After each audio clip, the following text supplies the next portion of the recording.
Fala, gás nobre! Eu sou o professor Paulo Valim e em segundos começará a sua aula de Química.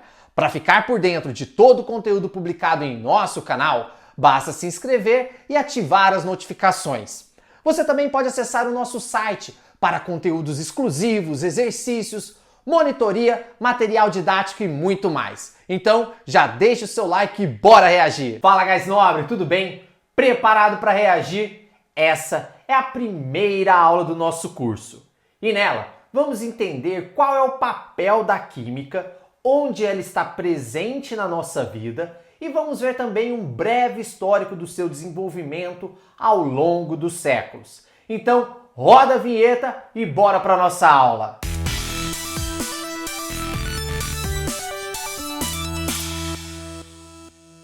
Gás nobre, a química estuda as propriedades dos materiais e as transformações sofridas por esses materiais. Ou seja, a química vai estudar as características da matéria e as mudanças sofridas por essa matéria. Mudanças tanto microscópicas, aquelas que a gente não consegue ver a olho nu, tanto mudanças macroscópicas, aquelas que nós conseguimos enxergar a olho nu, como a liberação de gases quando você coloca um comprimido efervescente, mudança de cor quando uma fruta apodrece, por exemplo, ok?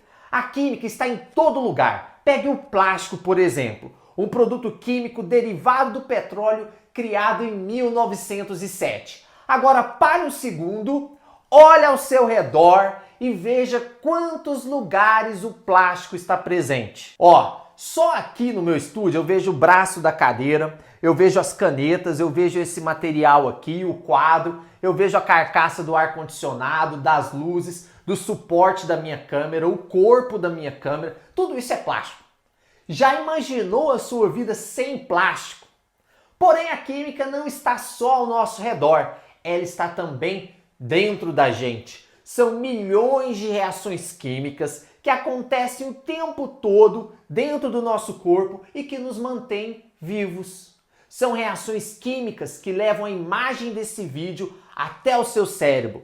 Sabe aquele amor que você sente pelo seu namorado, pela sua namorada, ou aquela raiva que você sente quando o seu time de futebol perde? Tudo reação química. Muito louco, né? E foi o desenvolvimento da química que permitiu a criação de novos materiais como plástico, né? Que fizeram carros mais leves, mais resistentes, que possibilitou que você tenha um computador que cabe dentro do seu bolso, que permitiu a preservação e a produção de alimentos em alta escala, em larga escala, né? Com o uso de fertilizantes, agrotóxicos e aditivos. O próprio aumento da população mundial é em grande parte graças ao desenvolvimento da indústria química farmacêutica que produz medicamentos cada vez mais eficazes. Porém, né, eu e você sabemos que a química não é só um mar de rosa. O mau uso da química é extremamente perigoso e pode trazer sérios problemas para o meio ambiente e, consequentemente, ameaçar a sobrevivência da nossa própria espécie. Basta ver toda a poluição causada pela queima dos combustíveis, pelo consumo exagerado, né, que aumenta a poluição dos rios, dos mares. Por isso que futuros químicos que estão aqui no nosso curso têm uma responsabilidade gigante, pois cabe a nós trazer o equilíbrio entre o desenvolvimento tecnológico e o equilíbrio ambiental. Além, claro, de empregar o nosso conhecimento para o bem social. Afinal, todos nós já ouvimos falar de armas químicas, como o gás mostarda, usado na Primeira Guerra Mundial, que matou e feriu mais de 800 mil pessoas.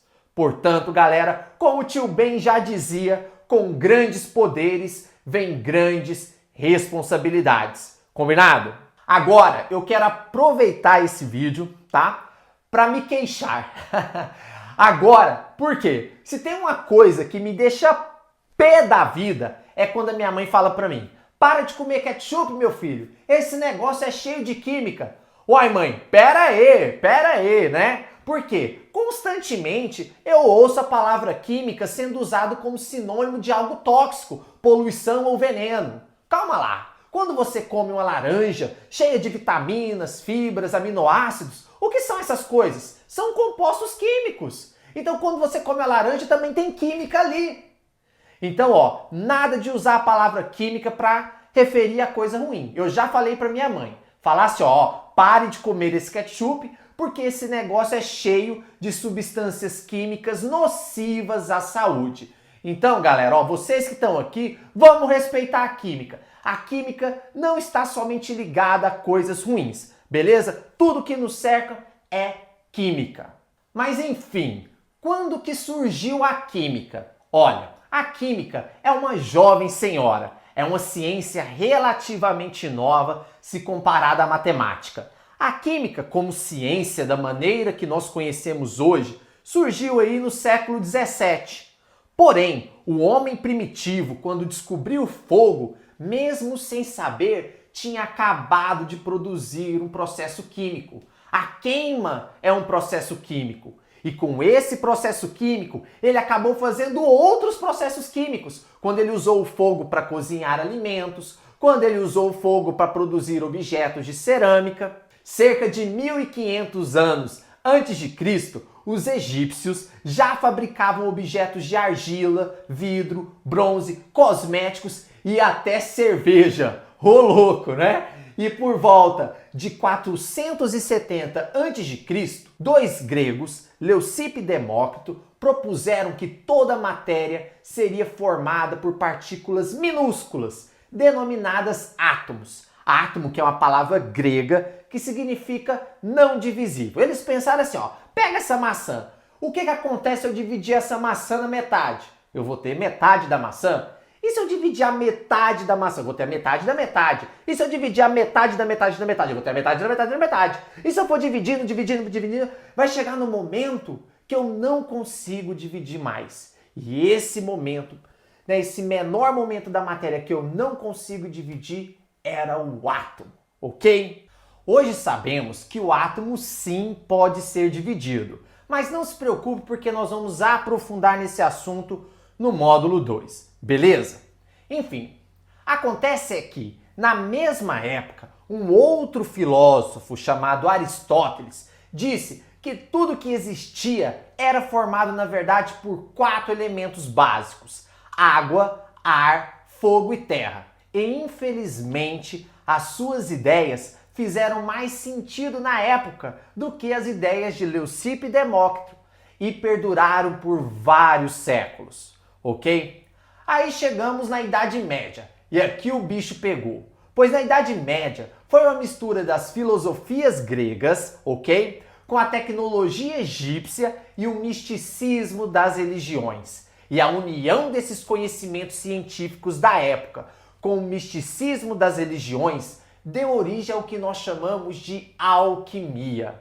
Os alquimistas eram uma galera que tinha 2 objetivos principais. Primeiro, encontrar a pedra filosofal que transformaria qualquer metal em ouro, e o elixir da longa vida, uma mistura que daria imortalidade aos homens.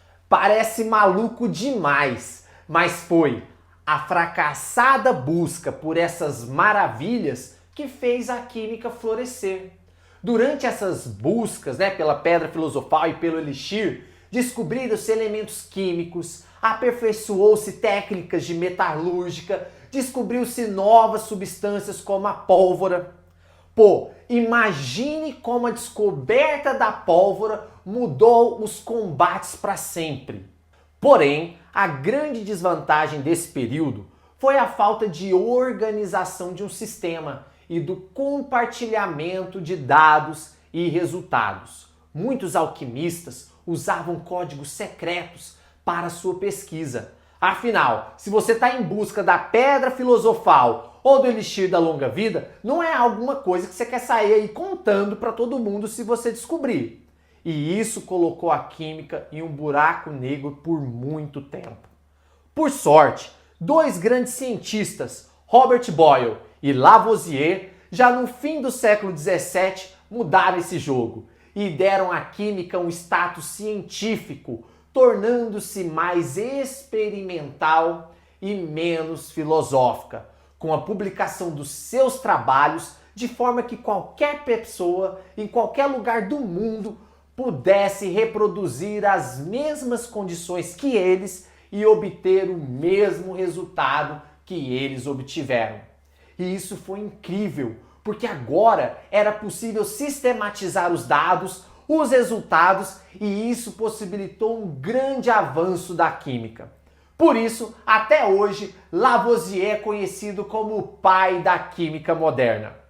Portanto, ciência é um método de investigação do universo físico que permite a gente responder uma série de perguntas. E os cientistas são estudiosos que se esforçam para descobrir os porquês do universo. E é claro que existe um método para se descobrir esses porquês. E esse método é chamado de método científico. Não existe um método científico padrão que vai servir para tudo. Mas de maneira geral, nós podemos dizer que as principais fases do método científico são, primeiro, observação e análise de um fato do universo físico. É aqui que a gente vê alguma coisa acontecendo e coleta dados, ok? Segundo, essa observação vai levar a gente a uma série de perguntas ou uma série de problemas.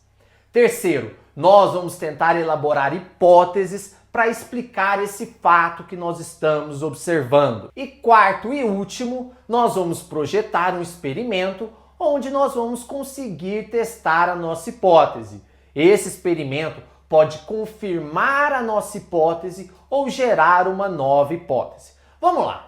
Imagine que nós estamos vivendo antes da invenção da eletricidade e que decidimos dar um rolê na praça e como estava tarde eu peguei a minha vela, acendi a vela e fui dar meu rolê.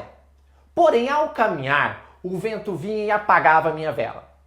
Daí eu tive uma super ideia. Eu vou cobrir a minha vela com um copo de vidro e o vento não vai mais apagar a minha vela. Peguei um copo de vidro, cobri a minha vela que estava acesa e percebi que alguns segundos depois, mesmo o vento não conseguindo mais bater na vela, a vela ainda estava apagando. Pronto! Estamos na primeira etapa do método científico. Estamos observando e analisando um fato do universo físico. Né? Qual que é o fato? Eu vou lá, cubro a minha vela e ela ainda continua apagando, mesmo sem o vento bater nela. Essa observação me deixou intrigado. E agora eu tenho um problema. Ao cobrir a vela, ela apaga, mesmo protegendo a chama do vento. O que está fazendo a vela apagar? Viu? Já fomos no passo 1 e 2. Daí entramos nos passos 3 e 4, onde nós vamos elaborar hipóteses e testar as nossas hipóteses. Uma hipótese que poderia ser é que o que está fazendo o fogo apagar é o copo de vidro. E se eu cobrir a chama com outro material, por exemplo, um copo de bronze, a chama não vai se apagar? Aí eu vou lá e testo a minha hipótese, vou lá e cubro minha chama com um copo de bronze e vejo que mesmo assim a chama se apaga. Aí eu testo vários materiais, aí eu penso, pô, mas será que isso acontece com a vela? O fogo, só o fogo da vela? Vou lá, põe fogo na madeira, cubro a madeira e apaga também do mesmo jeito. Então eu vou tendo hipóteses, vou testando hipóteses, eu testo vários materiais, eu cubro a vela com vários outros materiais, até chegar à conclusão de que a vela sempre se apaga se ela não tiver contato com ar. E que provavelmente há no ar uma substância que participa dessa queima. E qualquer pessoa no mundo poderia reproduzir esse experimento e chegar nas mesmas condições que nós chegamos, com os mesmos resultados que nós chegamos. E daí, é claro, daí vai surgir outras perguntas. Que substância é essa que existe no ar que ajuda a queimar a vela? E como você pode ver, esse é um estudo que nunca termina. A cada dia nós temos novos equipamentos, novas descobertas e a ciência vai evoluindo. E é completamente normal termos hoje uma teoria que é considerada verdade, mas que daqui a alguns anos, com a evolução de equipamentos, não é bem assim, tá? E isso vai ficar muito claro quando a gente for estudar modelo atômico. Vocês vão adorar o módulo 2, beleza? Guys Nobre, aqui nós terminamos a nossa primeira aula, a nossa aula de introdução ao estudo da química. Nela vimos a importância de estudar a química, viajamos pela história, entendemos a importância de sistematizar as informações e que a ciência está em constante evolução. E o mais importante é que a química tenta explicar o que está ao nosso redor. Ou seja, não é a química que define o que está acontecendo, ela apenas tenta explicar. Isso quer dizer que quando um átomo se estabiliza com 8 elétrons em sua camada, isso acontece não é porque a química fala que acontece. Isso vai acontecer independente se a química diz que é ou não é. O que nós tentamos fazer é apenas mostrar que isso acontece e explicar o porquê isso acontece, através de muita observação, muita experimentação e muito trabalho duro. Beleza? Bem-vindo ao fantástico mundo da química. Um grande abraço e reage! Fala, guys nobre! Essa foi mais uma aula maravilhosa aqui no Ciência em Ação. Se você gostou, deixe o seu like. Se você quer mais conteúdo gratuito, veja a descrição do nosso vídeo e se inscreva no nosso canal.